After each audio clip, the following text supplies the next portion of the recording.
March 8 உலக மகளிர் தினம்.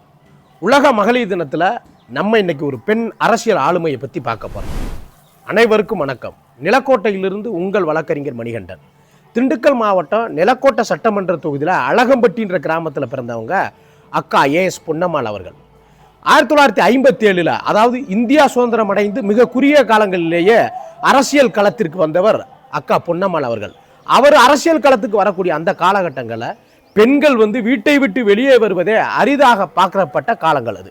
அப்படிப்பட்ட காலத்தில் பொது வாழ்க்கைக்கு வந்த அக்கா பொன்னம்மாள் அவர்கள் 7 முறை சட்டமன்ற உறுப்பினராக தேர்வு செய்யப்பட்டவர்.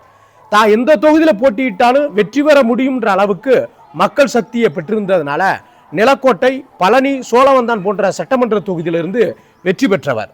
அதே போல ஒரு முறை இடைக்கால சபாநாயகராக இருந்து சட்டமன்றத்தை சிறப்பிச்சிருக்காங்க. இப்படி தன்னுடைய அரசியல் காலகட்டங்களில் நிலக்கோட்டையை சேர்ந்த குழந்தைகள், பெண் குழந்தைகள் பயன்படுவோம்னா அரசு மகளிர் கலைக்கல்லூரியை ஏற்படுத்தியிருக்காங்க.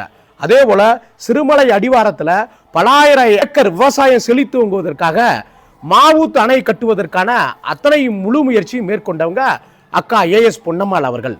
தமிழக அரசியல் களத்திலும் சரி, இந்திய அரசியல் களத்திலும் சரி, பெரிய அரசியல் ஆளுமைகளால் அக்கா என்று அழைக்கப்பட்ட மிகச்சிறந்த பெண் ஆளுமை ஏஎஸ் பொன்னம்மாள் அவர்கள். உலக மகளிர் தினத்தில் நம்ம பகுதியினுடைய மக்களுக்காக வாழ்ந்து மறைந்த அக்கா ஏஎஸ் பொன்னம்மாள் அவர்களை இந்த வேளையில் நிறைவு கூறுவதில் மகிழ்ச்சி அடைகின்றேன்.